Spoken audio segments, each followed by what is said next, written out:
আমাদের কিছু কিছু নেতৃবৃন্দ, কিছু কিছু কর্মী, কিছু কিছু সহকর্মীর মধ্যে একটি চিন্তা ঢুকে গেছে যে এখানে সাগর বোধহয় খুব সম্ভব বলেছিল খুলনা থেকে যে আমরা ক্ষমতায় গেলে, কিছু কিছু সহকর্মীর মধ্যে ঢুকে গেছে এমন একটা ভাব যে আমরা ক্ষমতায় বোধহয় চলে যাচ্ছি বা চলে গিয়েছি।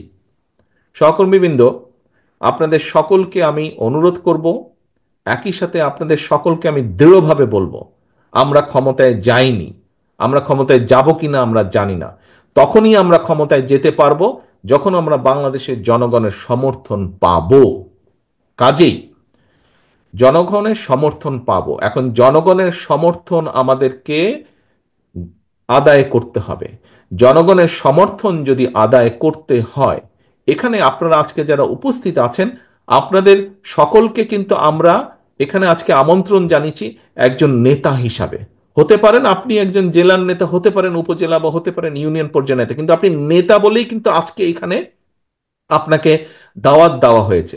এবং সেজন্যই নেতা, আপনার কথা, আপনার কাজ, আপনার উঠা বসা, আপনার চলাফেরা সব কিছুর উপর নির্ভর করছে বিএনপির আগামী দিনের ভবিষ্যৎ। বিএনপির আগামী দিনের ভবিষ্যৎ। আপনি বিএনপিরই হন না কেন, আপনি ছাত্র দলেরই হন না কেন, আপনি যুবদল, স্বেচ্ছাসেবক, কৃষক দল, মহিলা দল, যেই দলের নেতাই হয়ে থাকুন না কেন, আপনাকে মানুষ এক বাক্যে চিনে বিএনপি হিসাবে।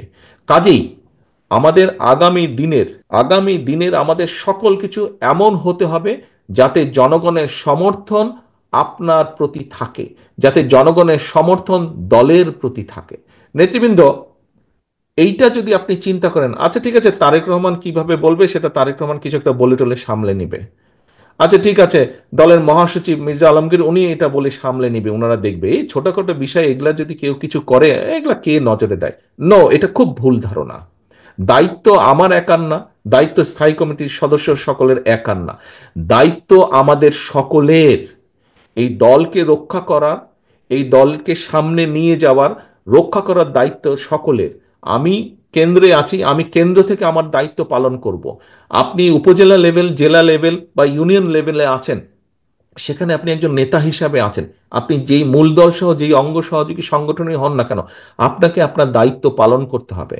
আপনারা নিশ্চয়ই শুনেছেন, খেয়াল আছে অনেকেরই, আমি কিছুদিন আগে বলেছি, জনগণের সঙ্গে থাকুন, জনগণকে সঙ্গে রাখুন। সহকর্মীবৃন্দ, আপনারা প্রায় একটি কথা বলে থাকেন, আমার সাথে যখন দেখা হয় তখনও বলেন, আপনারা বলেছেন, আপনারা অতীতেও বলেছেন, বর্তমানেও বলছেন, বিভিন্ন বক্তৃতা বিবৃতিতেও আপনারা বলেন যে বাংলাদেশের জনগণের আস্থা বিএনপির উপরে আছে। এই কথাটা আপনারা বলেন।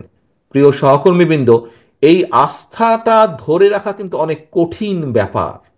এই আস্থাটা ধরে রাখা কঠিন ব্যাপার। জনগণের আস্থা আপনাদের উপরে আছে, আমাদের উপরে আছে, বিএনপির উপরে আছে। এটি ধরে রাখার দায়িত্ব আপনার এবং আমার এবং আমাদের সকলের। এটি ধরে রাখার দায়িত্ব কিন্তু জনগণের না। জনগণ আস্থা রাখবে তার উপরেই যে জনগণের সাথে থাকবে। জনগণ আস্থা রাখবে তার উপরেই, জনগণ যখন দেখবে যে আমি তার উপরে আস্থা রাখেছি এই কারণেই, কারণ আমি যেভাবে চাই সে সেভাবে কথা বলছে, আমি যেভাবে চাই সে সেভাবে বিহেভ করছে, সেভাবে চলছে, সেভাবে উঠছে, সেভাবে বসছে। প্রিয় সহকর্মীবৃন্দ, এই কথাগুলো আমি এই কারণে বলছি, আপনারা হয়তো মনে মনে কেউ কেউ ভাবছেন যে তারেক রহমান তো এই কথাগুলো দুদিন আগেও বলেছে, একই কথা বারবার বলে কেন? একই কথা এই জন্য বারে বারে বলছি সহকর্মীবৃন্দ, আগামী দিনে যে নির্বাচনটি আসছে, আগেও বলেছি, আজও আপনাদের সামনে আমি তুলে ধরতে চাই পরিষ্কারভাবে। আপনারা পত্রপত্রিকা দেখছেন, খবরাখবর রাখছেন, আপনারা আপনারা যদি সকল কিছু বিবেচনা করেন, পরিষ্কার, দিন যত যাচ্ছে পরিষ্কার হয়ে যাচ্ছে। আমি আজকে থেকে প্রায় 3 মাস আগে আমি এই কথাটি বলেছিলাম, দিন যত যাচ্ছে তত পরিষ্কার হচ্ছে সামনের যে নির্বাচন এটি এত সহজ না। আমি আমার রাজনীতিক, আমার থেকে এখানে অনেক অভিজ্ঞতা সম্পন্ন সহকর্মীবৃন্দ আছেন, অনেক মুরব্বী নেতৃবৃন্দ আছেন।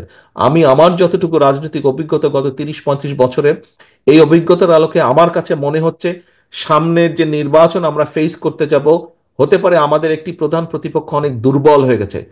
তারপরেও তারপরেও এই নির্বাচন বাংলাদেশের যে কোনো নির্বাচনের থেকে অনেক কঠিন নির্বাচন হতে যাচ্ছে, অনেক কঠিন নির্বাচন হতে যাচ্ছে। কারণ